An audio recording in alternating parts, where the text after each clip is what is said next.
Cierre de la 11ª edición del LATAM Economic Forum, recibimos a continuación al señor presidente de la Nación, doctor Javier Milei.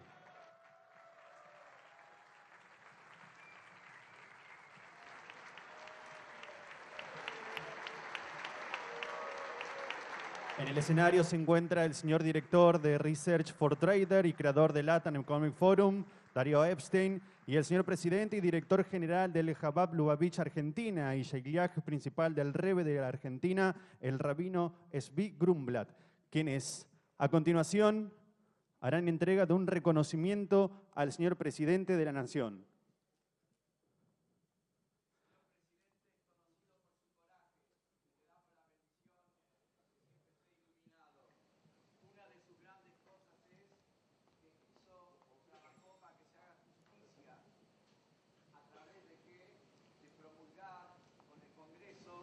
La ley de juicio en ausencia en todos los casos de terrorismo, crímenes de lesa humanidad, incluidos también a los acusados por el atentado a la AMIA. El coraje para llevar esto adelante, queremos reconocerlo, premiarlo, bendecirlo. Señor presidente, es suyo. Hace en la entrega del reconocimiento al señor presidente de la Nación, el cual reza al señor presidente de la Nación Argentina, doctor Javier Milei, por su compromiso con la libertad, la justicia y la verdad. Su impulso para promulgar la ley del juicio en ausencia es otra muestra de su clara convicción. A continuación, pedimos al señor director de Research for Trader y creador del LATAM Economic Forum, Darío Epstein, y también al señor presidente y director general del Chabad Lubavitch Argentina, que tomen ubicación. Hola, hola. Tomen asiento, por favor. Muchas gracias. Bueno, el presidente, mi amigo Javier, porque en este ámbito es mi amigo Javier, porque siempre nos ayudó, aun cuando simplemente era un economista mediático y quiso ayudar y quiso que a través de su ayuda nosotros podamos recaudar fondos para los chicos que necesitan más. Si ustedes se acuerdan, en el 2023 yo lo presenté como el futuro presidente de Argentina. Si fuera 2026 ya sé lo que diría, pero no lo puedo decir ahora. Entonces lo que voy a decir simplemente es los dejo con el presidente de Argentina, que está dejando su salud, dejando su vida por cambiar este país, por desarmar todo lo que son las mafias, todo lo que son las prebendas estatales, para que los privados puedan trabajar sin tener que pedir permiso a nadie para hacer las cosas que corresponden, para sacar a todos los kioscos y los parásitos del medio. Yo estoy orgulloso de ser su amigo y sé lo que le está costando en salud y en esfuerzo, y les pido por favor que lo reciban con un aplauso y escucharlo. A continuación escucharemos las palabras del señor presidente de la Nación, doctor Javier Milei.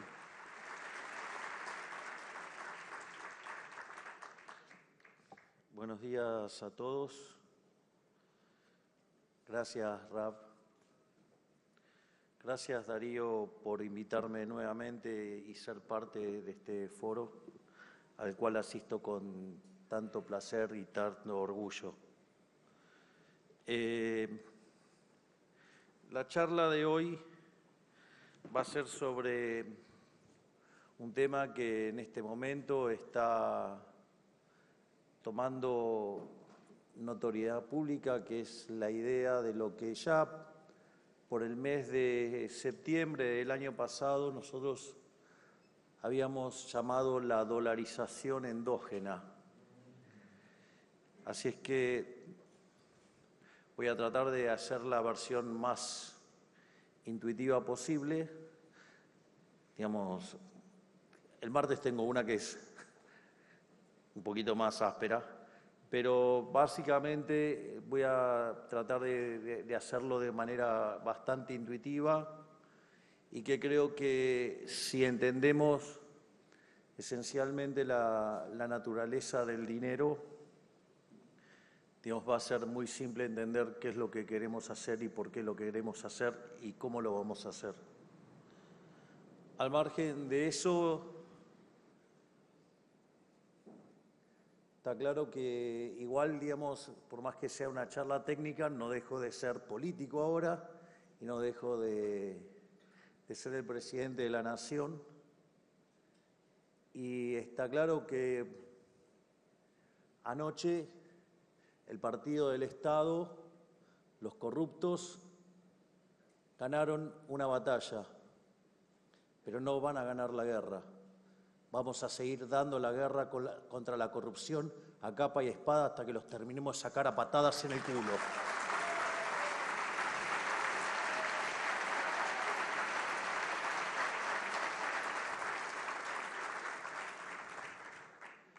Al mismo tiempo, es repugnante las operaciones mediáticas, por ejemplo, la que ha emprendido ese infame grupo Clarín, para variar ensuciando, calumniando.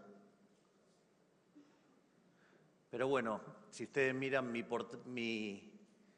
portada de Twitter van a ver, digamos, por qué hay tanto odio. Pero bueno, se quieren quedar con un negocio de prepo, se quieren quedar con Telefónica de prepo, y como eso va en contra de los lineamientos de defensa de la competencia, nos quieren someter a carpetazos, a mentiras, a calumnias e injurias todo el tiempo. Pero a diferencia de los corruptos que han estado antes, yo no voy a ceder. Así es que sí voy a seguir dando batalla.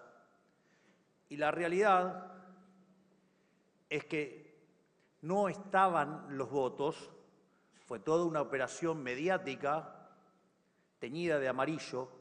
No estaban los votos,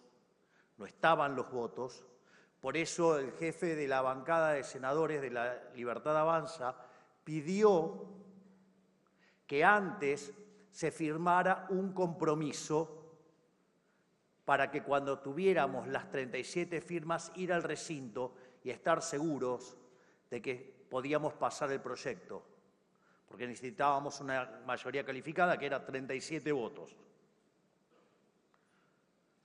Es más, están los recortes en La Nación, que gente de Juntos por el Cambio se negó a hacer esa firma. Y al mismo tiempo que se negó a eso, movían mediáticamente la idea de que no queríamos bajar a recinto, entonces se terminó bajando a recinto y pasó lo que pasó. No me sorprende, digamos, que hagan ese tipo de cosas. Yo lo había alertado del día martes en una nota en Neura con Malena de los Ríos. Y no me sorprende por varias cosas. Porque los que cubrieron a Cristina Fernández de Kirchner fueron los mismos amarillos que, vía Pichetto, cubriéndole los fueros, después le dieron el cargo de vicepresidente en la fórmula que compitió contra Golperto Fernández. No solo eso, sino que llevan 17 años en la ciudad y nunca la sacaron. Y en los 4 años de gobierno que tuvieron, tampoco la sacaron. Y entonces ahora el que no la quiere sacar soy yo. No. Quien no lo quiere sacar es el Partido del Estado. Y la verdad que me decepciona profundamente lo de la diputada Los Penato mintiendo abiertamente, porque de los periodistas ya lo sabía que mentían. Y mintiendo además con que había habido ATNs y distintas cosas, que están los datos disponibles y que prueban la mentira. Si queremos terminar con los corruptos, una de las cosas con las que tenemos que terminar es con la mentira, porque la mentira también es una forma de estafa. Así es que era para que quedara claro, porque además ese proyecto que estaba, primero que nunca había pasado por diputados, pasó cuando yo moví cielo y tierra con un proyecto para que pasara. Lo llevamos al Senado, pero nos hicieron una zancadilla, no hay problema. Lo vamos a reintentar, no voy a ceder un milímetro.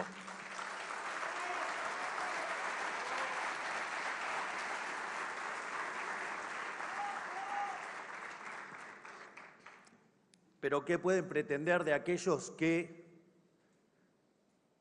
se dicen estar a favor de la libertad y dicen que no hay que recortar el gasto público en la ciudad cuando cuadriplicaron el tamaño del Estado? La pregunta es, ¿cuántas elecciones le prometieron que iban a bajar impuestos? Porque no van a poder bajar impuestos si no bajan el gasto. Aviso. O sea, para que vean cómo los están mintiendo. O cómo le mienten, digamos, cuando tienen un candidato que habla del ingreso mínimo universal, o sea, una medida típicamente socialista. O cuando tienen una candidata que dice que va a dar créditos subsidiados, es decir, contra toda lógica de mercado.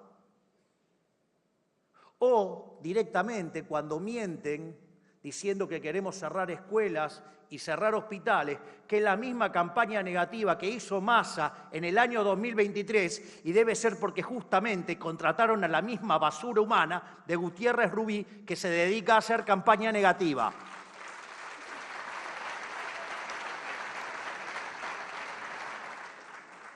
Parece que, digamos, si queremos hacer el cambio, necesitamos entonces sacarnos de encima el partido del Estado. Pero parece que les gusta defender el Estado porque les gusta defender kioscos. Dicho esto, ahora sí voy a hablar de dolarización endógena. Para entender la cuestión de la dolarización endógena, lo más importante es entender qué es el dinero. Esto que parece una obviedad, una tautología, una tontería, en realidad tengo mis dudas que hasta mis colegas lo entiendan. Seriamente.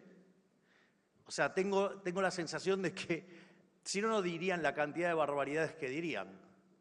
De hecho, todos aquellos que escuchan cuando dicen la inflación es multicausal, bueno, eso es burro, no sabe qué es el dinero. Cosa que voy ahora a probar, digamos, la naturaleza del dinero, la naturaleza monetaria de la inflación, y de ahí voy a, después, cuando entendamos cómo funciona, voy a ir a la parte monetaria y voy a explicar justamente cómo es el problema de la dolarización endógena. El primer punto es, la base de inicio es la economía de trueque, es decir, hay que empezar a pensar una economía sin dinero, es decir, para entender por qué aparece el dinero. Si ustedes tuvieran una economía de trueque van a tener dos problemas. El primer problema es lo que se llama la doble coincidencia. Ustedes van a necesitar encontrar otra persona que quiera lo que ustedes venden y ustedes lo que quiere la otra persona. Eso es un problema enorme. En una comunidad chiquita no tanto, pero en una comunidad grande, se vuelve una tarea ciclópea. Por lo tanto, si pasa eso, se pierden muchas transacciones. Si se pierden transacciones, la calidad de vida de la comunidad cae estrepitosamente. Ahora, supongamos que tienen tanta suerte que se encuentran con un contexto en el cual encuentran la persona. Y ahí aparece otro problema, que es lo que se llama el problema de la indivisibilidad. Es decir, puede ser que un panadero quiera una conferencia mía y yo quiero comer pan. Pero el problema es que de repente una conferencia mía, digamos, o sea, tanto kilo de pan no... mi expectativa post esto es que sean muchísimas. Entonces, digamos, se imaginarán que ni siendo mandril podría quedarme con tanto pan. Bien, entonces ahí aparece lo que es el problema de los dos problemas bajo los cuales uno tiene que empezar. A ver, digamos, la gente no se puso a llorar porque había estos dos problemas. ¿Qué es lo que hizo la gente? Y le buscó la vuelta. Y esto es importante, porque ¿cómo es que le buscó la vuelta? ¿Cómo se arregló de esto? Entonces apareció algo que se llama los bienes de intercambio indirecto. Es decir, ¿qué es lo que veía la gente? Que había bienes que tenían muchos intercambios, que se hacían muchos intercambios. Entonces, en realidad, empezaron a comprar esos bienes no porque los querían naturalmente, sino que lo usaban para comprar otros bienes. Y esos bienes que se usaban de intercambio indirecto era lo que después se termina transformando en dinero. Es decir, aparecieron en ese contexto el dinero mercancía. Entonces, por ejemplo, ¿cuál fue el primer dinero que usó el ser humano? Cuando todavía era nómade. El primer dinero que usó era el ganado. Básicamente, ¿por qué? Y porque viajaban con el ganado, caminaban con el ganado, se movían con el ganado. ¿Y el ganado para qué les servía? Para comer. Entonces, hacían intercambios en términos de ganado. Ahora, cuando el hombre se volvió sedentario, encontraron otras formas de alimentarse también. Entonces, por ejemplo, un alimento que se usaba mucho era el pan. O sea, y el pan ustedes lo hacen con trigo. Entonces, el trigo se convirtió, por ejemplo, en una moneda. A ver, después, por ejemplo, digamos, el término salario, ¿de dónde creen que vienen? Justamente porque se pagaba en sal. Esto es interesante. Digo, la primera cuestión es, ¿alguna vez probaron la comida sin sal? Es un poco complicada, o sea, por eso era un bien bastante valioso. Y a los especieros era un tipo que les iba bien. Y lo otro es, ¿saben por qué dicen que cuando se cae la sal es mala suerte? Porque, ¿qué pasa? Ustedes iban y hacían una transacción y llevaban un saco de sal. ¿Y qué pasa? Si ustedes manipulaban el saco de sal, ¿qué era lo que podía pasar? Que se cayera sal al piso, consecuentemente estaban perdiendo plata. Era mala suerte, claramente. Entonces, digo, ¿cómo es la costumbre? Entonces ustedes iban, hacían la transacción y ponían el saco en la pesa. Y después la otra persona se lo llevaba. También se usó el tabaco, se fue usando distintos tipos de bienes. De hecho, en la hiperinflación alemana se usaron clavos, y hay una anécdota que dice, por ejemplo, Milton Friedman, que es muy divertido, que dice, y también se llegó a usar el coñac, que es la definición más líquida de dinero que él haya conocido. También, si ustedes se fijan, acá hay, digamos, estamos variados en las edades, pero los que tienen más o menos mi edad, más de 50, y el dinero que se usaba en la cárcel, ¿cuál eran? Los cigarrillos. Ahora, fíjense que ese tipo de dinero cumple con 2 de las 3 funciones que tiene el dinero.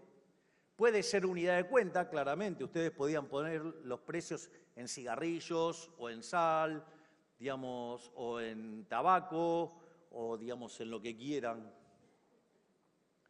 Y también, o sea, era la unidad de cuenta y era medio de pago generalizado. Ahora, ¿cuál era el problema con ese tipo de dinero? Que no era qué cosa. Reserva de valor. Es decir, es más, si ustedes se fijan, reserva de valor, esto es interesante. ¿Ustedes podrían tener como reserva de valor el helado? No. ¿Por qué no podrían tener reserva de valor el helado? Porque se derrite. ¿Qué quiere decir que se derrite? Que la tasa de interés entonces que tiene, ¿cómo es? Negativa. Les paso un detalle, todo lo que tienen los dólares en el colchón también tienen tasa de interés negativa porque digo, van perdiendo con la inflación del dólar. No, se les paso un dato solo para que lo tengan incorporado para cuando yo les hable de meter los dólares adentro del sistema. Entonces, digo, el problema de todos esos bienes era que con el paso del tiempo se degradaba, consecuentemente no eran reserva de valor. Entonces, ¿cómo arregló el ser humano el problema de que fuera reserva de valor? Y entonces fueron a algo que no se degradara. Y entonces, ¿qué aparecieron? Los metales. Entonces apareció el oro, Apareció la plata y apareció el bronce. El oro para las transacciones grandes, la plata para transacciones chicas y también el bronce para transacciones chicas.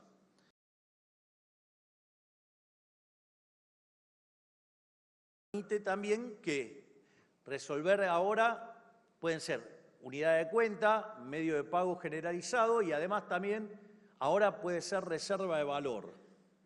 Ahora voy a ir a algo que me divierte particularmente y con un héroe, un anarcocapitalista de pura cepa, que era el Zorro. Digo, el Zorro era un anarcocapitalista, aunque le duela a Carmelián, que no entiende nada, era un anarcocapitalista. Porque vivía en un lugar en Los Ángeles, si no me equivoco, y vivían ¿de qué? Del comercio. Entonces venían personas de otros lugares y traían dos cosas, bienes para intercambiar y traían también dinero para comprar cosas, que era oro. Entonces, ¿qué es lo que pasa? Cuando venía alguien de afuera en una carreta, traía un cartel en la cara que decía, en la frente que decía, tengo oro, tengo oro, tengo oro, venía a robarme, venía a robarme. Entonces, una de las cosas que hacía el Zorro era ¿qué? Atacar a esos vándalos que atacaban a los visitantes. Es decir, que protegía el intercambio comercial. O sea, porque si todo el tiempo que viniera alguien iba a ser estafado por los ladrones, se iban a quedar en autarquía y la calidad de vida iba a empeorar mucho. Por lo tanto, los cuidados del Zorro favorecían el libre comercio y respetaban la propiedad privada. ¿Y quién era el otro enemigo del Zorro? Los soldados que representaban ¿a quién? Al Estado. Con lo cual era un anarcocapitalista de manual. Ahora, dicho esto, aparece un nuevo problema con el dinero entonces, porque o tenían que llevar mucho metálico, que era muy pesado, y ¿qué otro problema más pasaba? Que lo podían robar. Entonces, ¿qué es lo que descubrió el hombre? Descubrió las casas de depósitos. ¿Y qué hacían?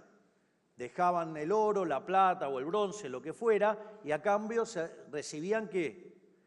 Unos billetes que eran unos pagaré y que ustedes cuando se presentaban le tenían que entregar el oro. Entonces, en lugar de estar viajando con todo el metálico encima, hacían las transacciones con esos papeles y después había un clearing y se terminaba el problema.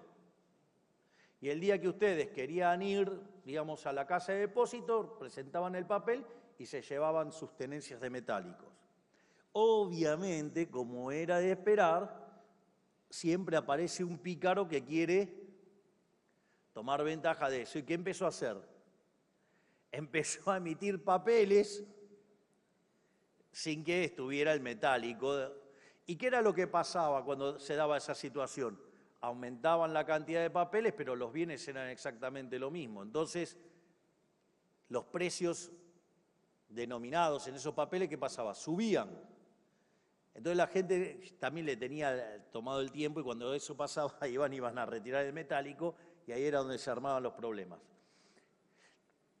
Entonces, ¿qué hizo el Estado? En lugar de agarrar y resolver el problema del atraco, del robo, ¿qué dijo? No, ¿cómo?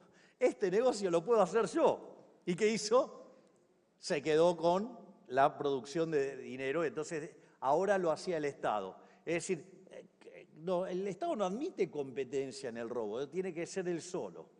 Ustedes se pusieron a pensar que si ustedes hicieran las cosas que hacen el Estado irían presos. Digo, es un tema no menor. Pero más allá de eso, que es lo interesante, a partir de ahí surgió otro problema. Porque cuando los monarcas o los señores feudales se le empezaban a rosquear el papel, había una época que, por ejemplo, lo que hacían era golpeaban en un saco las monedas de oro y con lo que caían hacían otro. Digamos, eso, el envejecimiento, digamos, que era el señoriaje, era lo que estafaban a la gente, entonces las monedas empezaban a pesar menos. Con lo cual, digamos, eso está en la para allá de esta semana, digamos, sobre lo que es justo. Y, o sea, dentro de las cosas que son justas, ustedes no pueden poner pesas falsas. Esto es, digamos, básicamente lo mismo. Si quieren, digamos, agarro el teléfono y se lo traigo más exacto, o después se lo paso a Darío que se los comparta. Así que está todo acorde al plan, todo marcha acorde al plan. Dicho esto, ¿qué es lo que pasa? Cuando ustedes empezaban a degradar las monedas, también, digamos, entonces, ¿qué pasó? Tenían que entonces, en lugar de usar la moneda del lugar, querían usar otra. ¿Por qué? Porque para no perder valor. Entonces, ¿qué es lo que impusieron entonces monarcas o señores feudales? El curso forzoso. Es decir, obligarlos a retener dinero, ¿para qué? Para castigarlos con el impuesto inflacionario. Pero más allá de todo esto, entonces, nada, después empezó toda una discusión entre dos escuelas, que era la Currency School y la Banking School, y todo eso derivó en un debate que terminó en 1844 con una ley que se llama APIL y nos desarrolló el sistema financiero tal cual como lo tenemos ahora. En aquel momento había convertibilidad de la moneda y la cual cada vez que se zarpaban y emitían, bueno, eso, digamos, hacían un cambio. Y eso, digamos, básicamente estuvo dando vueltas hasta 1973, que se termina con Bretton Woods. Nos encontramos ahora con este sistema financiero y con dinero fiduciario. Pero lo importante es que no perdamos la esencia del dinero. El dinero no es ni más ni menos que un bien de intercambio indirecto para hacer transacciones. Ejemplo, ¿de qué me sirve todos los verdes que pueda acumular en, digamos, en el traje de madera? Digo, del otro lado no compran nada con eso. Así que, digamos, no, es como que no tiene mucho valor, digamos, sacado de este lugar. Es más, fíjense, yo los dejo solos, a ustedes solos en una isla. Por más que le dé 5, 10, 20 millones de dólares, ¿qué hacen con eso? Nada.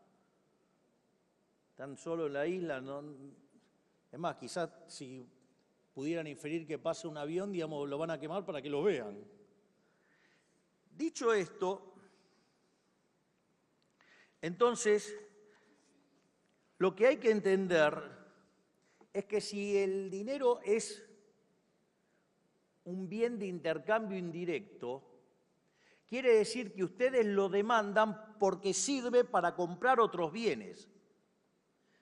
Por ejemplo, ustedes le venden trabajo a su empleador a cambio de pesos para con esos pesos comprar otros bienes.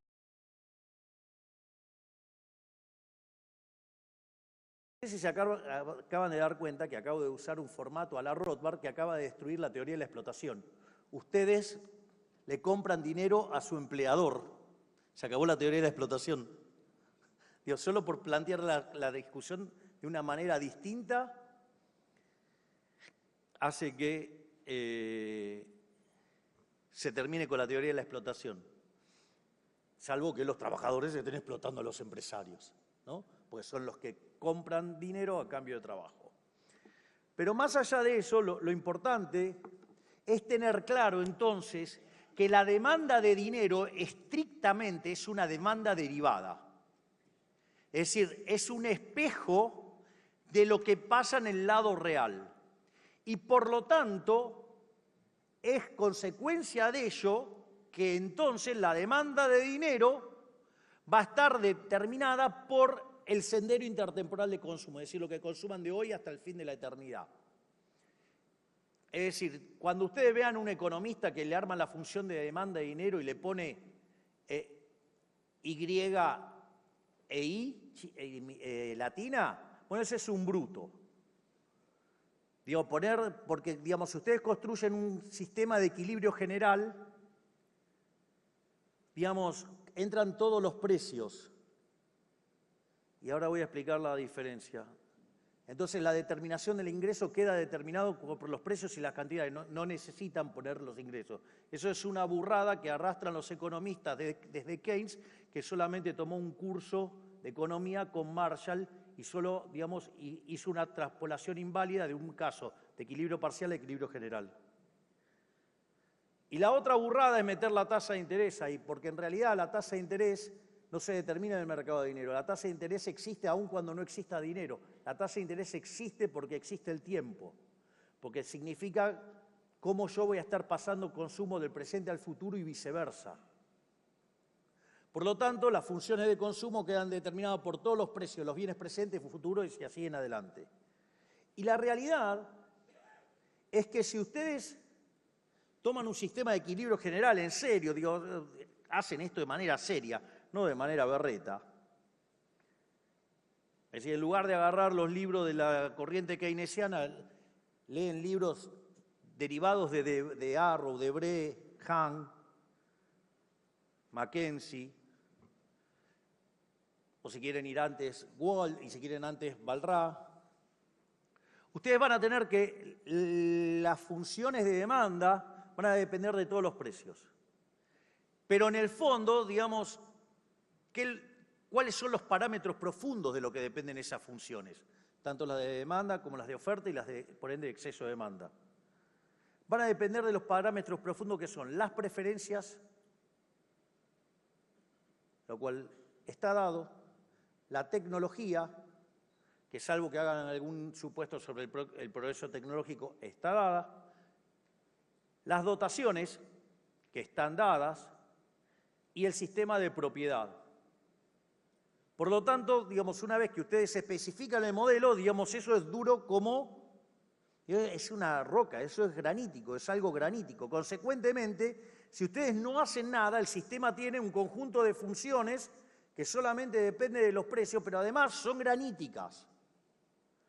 Por ende, en condiciones normales de presión y temperatura, la demanda de dinero es granítica, salvo que aparezca un ente siniestro llamado Banco Central. ¿Por qué? Porque básicamente reflejan parámetros profundos que no están bajo el control de nadie. Entonces, esa demanda de dinero real tiene que ser igual en equilibrio en el mercado monetario a la oferta real de dinero, es decir, la cantidad de dinero dividido el nivel de precios. Y ahí, ¿a qué llegamos? Llegamos a la naturaleza monetaria de la inflación. ¿Por qué? Porque si la cantidad de dinero está fija, ¿sí?, y la demanda está fija, la oferta monetaria dividido la demanda monetaria le da el nivel de precios. Y si ustedes incrementan la oferta de dinero, los precios suben. Es decir, ahí surge la naturaleza monetaria de la inflación, que la inflación es siempre y en todo lugar un fenómeno monetario generado por un exceso de oferta de dinero, ya sea o porque sube la oferta o porque cae la demanda o porque ocurren las dos cosas a la vez, que deriva en una pérdida de poder adquisitivo del dinero, es decir, que todos los precios expresados en unidades monetarias suben. Y les cuento algo, y el tipo de cambio es uno más de todos esos precios. Nada de esa burrada que el tipo de cambio determina los precios, no. La cantidad de dinero determina los precios y uno de esos precios es el tipo de cambio, que es el precio de la moneda extranjera, digamos, en el caso del dólar, de Estados Unidos. Esto, digamos, son cosas muy importantes para tener en cuenta. En ese contexto, y para no complicarlos, o sea, digamos, hay toda una discusión sobre oferta monetaria que podemos hacer, pero lo que a mí me importa, sobre todo para contarles hoy, es que el nivel de precios en el fondo viene dado por el cociente entre la oferta de dinero y la demanda de dinero. Y que la cantidad de dinero es lo que se llama la escala nominal y conforme yo muevo la cantidad de dinero es como muevo los precios. Eso, si ustedes lo extienden a una economía abierta, ustedes pueden decir, de la misma manera que yo el precio local lo determino por la oferta monetaria local contra la demanda de dinero local, puedo hacer lo mismo ¿para quién? Puedo hacer lo mismo justamente para, por ejemplo, para Estados Unidos. Entonces también va a venir dado por el cociente, el precio en Estados Unidos, por el cociente, va a venir dado de la cantidad ofrecida de dinero sobre la cantidad demandada de dinero. ¿Por qué es importante esto? Esto es importante porque si existe un arbitraje que se llama ley del precio único, o también, digamos que extendido a una economía abierta, se llama paridad del poder de compra, eso significa que el precio local es igual al precio de la moneda extranjera, o sea, el tipo de cambio, el dólar, por el nivel de precios de Estados Unidos. Entonces, fíjense que el tipo de cambio queda determinado por el precio local dividido el precio de Estados Unidos. Y conforme los precios locales vayan subiendo respecto a los de Estados Unidos, ustedes entonces ahí tendrían motivos para que el tipo de cambio crezca. Ahora bien, si yo considero que la demanda de dinero es un factor K multiplicado por el ingreso nacional, digo que es una fracción del ingreso, me va a quedar que el tipo de cambio viene determinado por el cociente entre lo voy a hacer dividido la oferta monetaria extranjera por local y por el ingreso extranjero sobre el ingreso local. Es decir, que en la medida que la oferta monetaria, lo voy a hacer ya directamente con el caso Argentina para que ya empecemos a ver el problema. Si en Estados Unidos la oferta monetaria crece más rápido que lo que crece en Argentina, donde la cantidad de dinero está fija, por ende la variación es cero, eso significa que desde el lado de la oferta monetaria hay presiones a que el tipo de cambio baje. Si además yo recaudo cerca de 1/3 de lo que es la base, y además tengo superávit fiscal, yo en lugar de estar inyectando pesos, no solo que estoy manteniendo una cantidad de dinero constante, estoy sacando pesos. Entonces, mientras que en Estados Unidos la cantidad de dinero ofrecida sube, en Argentina queda constante o cae. Por lo tanto, eso mete presión a que el tipo de cambio vaya a la baja, es decir, que el dólar caiga. Lo otro tiene que ver con el factor de monetización. En Estados Unidos ese número es súper estable. En Argentina viene de un número verdaderamente deprimente. A ver, Argentina durante el primer periodo del régimen kirchnerista tuvo una inflación promedio del 10%. En el segundo, 20%. En el tercer periodo del régimen kirchnerista, 30%. Con Macri, casi 50%. Con Golperto, digamos, se fueron con más de 200%. La inflación viajaba al 1% diaria. Cuando ustedes toman la mayorista, fue 54 en el mes de diciembre. Eso anualizado da 17.000. Es decir, en ese contexto está claro, digamos, que el helado, digamos, estaba en el medio del desierto de Sahara a plena luz del día. O sea, se les derretía el dinero en la mano, era obvio. Con lo cual, las tenencias monetarias en Argentina estaban en sus niveles muy similares a la previa de la hiperinflación de Alfonsín. Interesante. Entonces, ¿qué es lo que pasa? Hoy, cuando yo tomo la base monetaria amplia, estoy en torno del 6% del PBI. Y ese número, en condiciones normales, debería estar en torno al 12% del PBI. Quiere decir que Argentina tiene, como fruto de la estabilización, tiene que tener un salto en el nivel de monetización de la economía. Eso genera una potencial demanda de pesos relativa a la que podría haber en Estados Unidos respecto al dólar. Consecuentemente, eso hace también que caiga el tipo de cambio. Y como si todo esto fuera poco, Argentina, ¿se acuerdan que había una discusión que, bueno, decían, no, si hacen este ajuste, van a meter a la economía en una gran depresión, decían los keynesianos. Se deben estar... Bueno, no importa. Tienen que reconocer que me estoy conteniendo.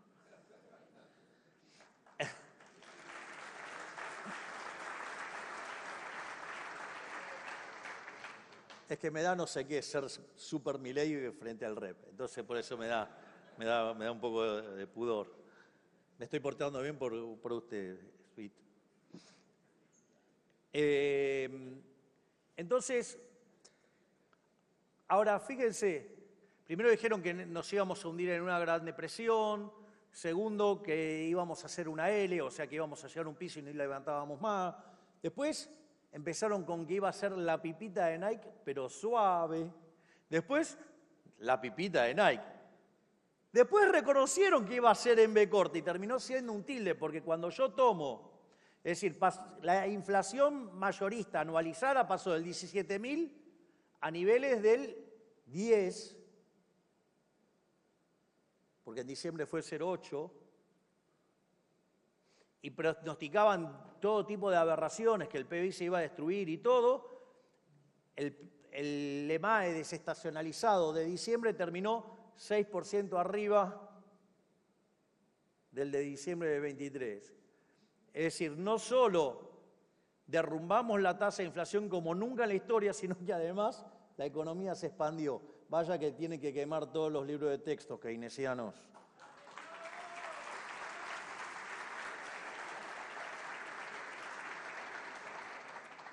Es más, no solo eso, el último dato de actividad dio 5,7. Si ustedes tomaran el desestacionalizado de 0,8, esos 10 anualizado, pero si quieren tomarlos por trimestre, el primer trimestre del año se estaría expandiendo al 6 la economía, en el segundo trimestre lo estaría haciendo al 8. Es decir, que la economía viene creciendo fuerte. Es decir, ya saben la metáfora y las burbujitas están por todos lados. ¿Ok? Venimos creciendo como pedo de buzo. Y eso también genera aumento de la demanda de dinero. Y eso lo que hace es que haya presión a la baja en el tipo de cambio. Entonces, ¿cuál es el problema que tenemos ahora?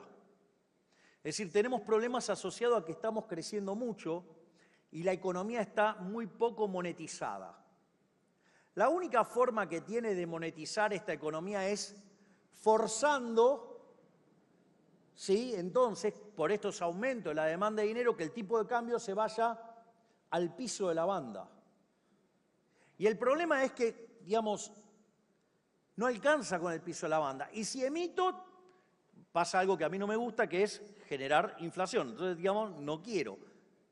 Entonces, mientras que todavía haya money overhang remanente, no vamos a tener un problema de estrangulamiento monetario. Pero en algún momento el money overhang se va a acabar, el tipo de cambio se va a ir al piso de la banda y al ritmo al cual podemos monetizar, y que no sabemos si lo vamos a hacer bien,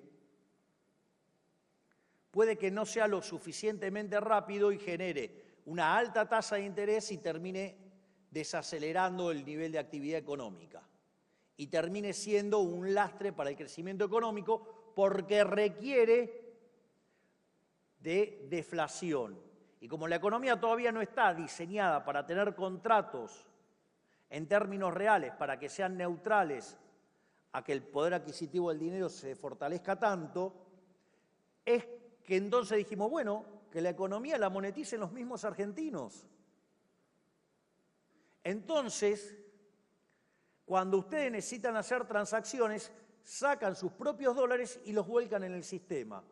Y eso tiene dos características. No fuerza a que el tipo de cambio baje y por ende tener que inducir a toda la economía a una deflación, con lo traumático que puede ser eso, sino que además quien decide la cantidad de dinero dentro de la economía es quien lo tiene que decidir, que es el individuo. ¿O acaso la cantidad de dinero estuvo determinado por alguien distinto? Si cuando estuvimos viendo, por eso usé toda una parte de la presentación en hablar justamente de los orígenes del dinero, porque la cantidad de dinero dentro de la cantidad real de dinero dentro de la economía la determinan los individuos. Por lo tanto, los que tienen que monetizar la economía sin que esto signifique un riesgo en volatilidad en el precio de la unidad de cuenta, ya sea en los pesos y ya sea en los dólares, es con los individuos monetizando. Y entonces la pregunta es, ¿y cómo lo van a hacer? La realidad es que hoy está permitido en Argentina hacer transacciones en dólares. Porque nosotros este problema lo empezamos a ver allá por agosto del año 2024. Por eso fuimos al Banco Central, al Fondo Monetario, buscamos la recapitalización del fondo. ¿Se acuerdan todo lo que decían los econochanta? Que no íbamos a conseguir nada y todo. El paquete total terminó siendo de 49.000 millones de dólares. Qué bien los econochantas.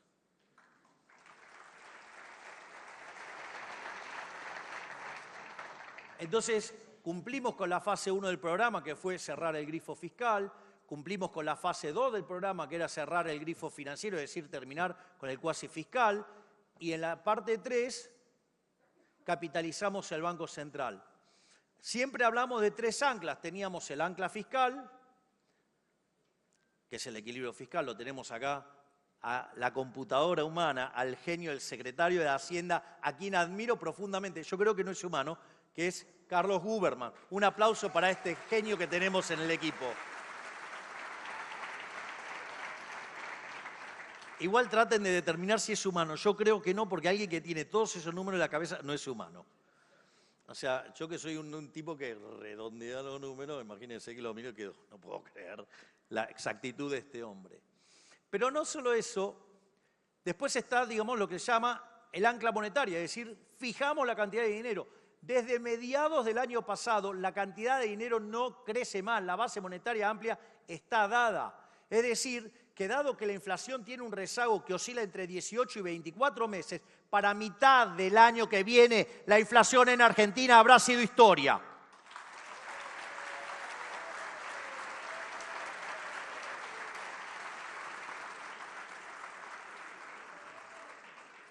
Y el tercer ancla era un sendero del tipo de cambio. Teníamos un crawling peg y eso era... Ahora sucede que... Y eso funcionaba y era porque, básicamente, teníamos que recomponer el balance del Banco Central. Piensen que hicimos un rate-off de cerca de 45.000 millones de dólares en el balance del Banco Central. Piensen que el impresentable del gobierno anterior dejó, por ejemplo, la deuda de CIRAS en 45.000 millones de dólares. Reservas netas negativas, deuda venciendo en pesos por el equivalente de 90.000 millones de dólares, 4 bases monetarias venciendo en un día. Bueno, hubo que sanear el balance del Banco Central. Y eso lo terminamos de hacer con el programa, con el Fondo Monetario Internacional, que implicó 20.000 millones de dólares del Fondo Monetario Internacional, 12.000 millones de dólares del Banco Mundial, 10.000 del BID, 2.000 de un RIPO y los 5.000 que nos renovó antes de tiempo el gobierno chino. A la luz de eso pudimos recapitalizar el Banco Central y dijimos, vamos a flotar. Entonces hoy el ancla no es un sendero de tipo de cambio. Hoy el ancla entonces, ¿qué es? La capitalización que yo tengo en el Banco Central que me permite flotar sin miedo. Entonces tenemos a los argentinos que están hoy aprendiendo a flotar. Y después de todos los pronósticos catastróficos y que se iba al techo de la banda y que íbamos a patinarnos todos los dólares y todo, sucede que cada día está más cerca del piso de la banda. Y si yo tengo que la oferta monetaria relativa cae, que la demanda monetaria relativa sube y que además crezco más, es obvio que el tipo de cambio va a tender a ir a la banda, al piso de la banda. Y en la medida que eso no esté mapeado con la velocidad de crecimiento de la economía, yo no voy a monetizar hasta que toque el piso. Y consecuentemente, digamos, entonces voy a tener que monetizar de alguna manera y por eso permitimos la competencia de moneda. Hago una nota de color porque, si ustedes se acuerdan, nosotros decíamos, están los reportajes que yo decía, si consigo 15.000 millones de dólares, abro el cepo. La realidad es que necesitábamos 12.000 millones de dólares para hacerlo. Pero para estar un poco más seguros, dijimos 15.000 millones. Ustedes recuerdan que todos decían, no, en un año electoral no va a abrir, no se va a animar a abrir el cepo, si lo hace, lo hace. Y yo dije que para el 1 de enero del 26 no iba a existir más el cepo. Y que si conseguía ese dinero, los 15.000 millones de dólares, habría. Y todos que decían que no lo iba a hacer porque era un año electoral. Bueno, muchachos, el cepo es un instrumento de tortura y no hay nada que justifique perder la libertad o entregar la libertad. Conseguimos 20.000 millones de dólares cash y a pesar de todos los pronósticos hicimos lo que había que hacer y sacamos el cepo.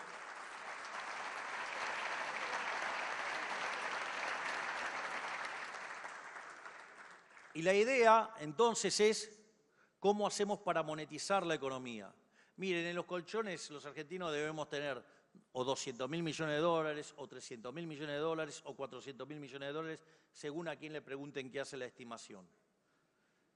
Y eso podría ser una inyección enorme, que ese ahorro entre en el sistema y eso permita un boom de inversión y que Argentina acelere el proceso de crecimiento, tal que en un rango de 30 a 40 años Argentina se convierta en una de las máximas potencias mundiales, con la nota de color que 2/3 de esa mejora se podría ver en el lapso de 10 a 15 años.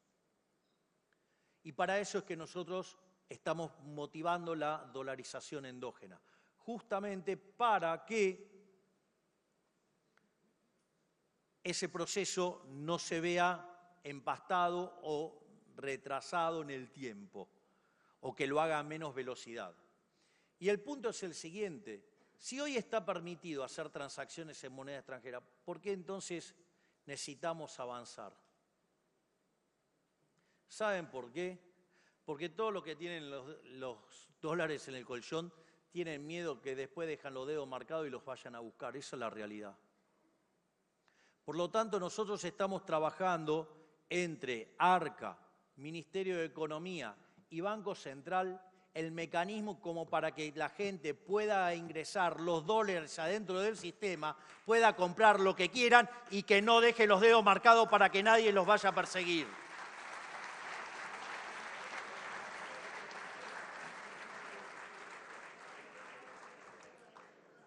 Igual, no les debería llamar la atención. Soy liberal libertario. Y esto yo lo dije en algún momento, y obviamente con toda la casta política, el Partido del Estado salió a pegarme. Yo les digo, a ver, en algún momento dije que los que tenían los dólares en el colchón eran los héroes que iban a sacar adelante a este país. Porque ¿cuál es el punto? Ustedes no metieron dólares abajo del colchón porque odian al país. Ustedes metieron dólares abajo del colchón porque del otro lado había un conjunto de hijos de puta, delincuentes, que les afanaron con el impuesto inflacionario.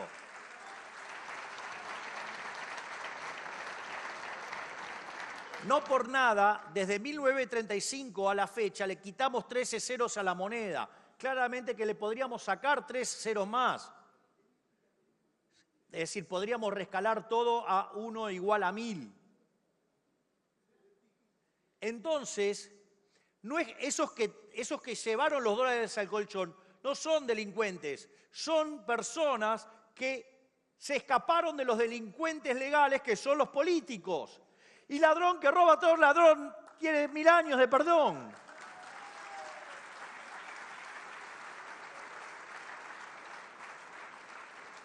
En definitiva, es como que ustedes se defendieron de un chorro y los castiguen a ustedes para seguir premiando el chorro. No, eso está mal. Acá se va a ponderar a la gente de bien y por ende van a poder sacar sus dólares sin tener que dejar los dedos marcados, porque fueron dólares ganados honestamente y para evitar que los robaran la basura de los políticos.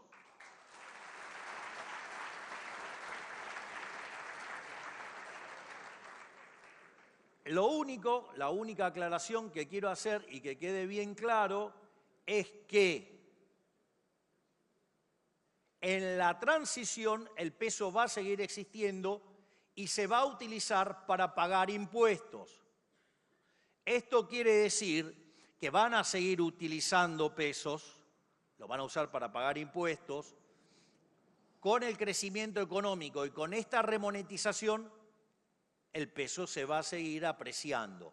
Pero va a quedar tan chiquito respecto a la cantidad de dólares que el sistema va a quedar dolarizado endógenamente. Y cuando eso pase, vamos a estar en condiciones de poder cerrar esa institución siniestra que tanto daño le ha hecho a los argentinos y terminar ganándonos la libertad monetaria para que nunca más ningún político hijo de puta pueda robarlos con el impuesto inflacionario. ¡Viva la libertad, carajo! ¡Gracias! De esta manera despedimos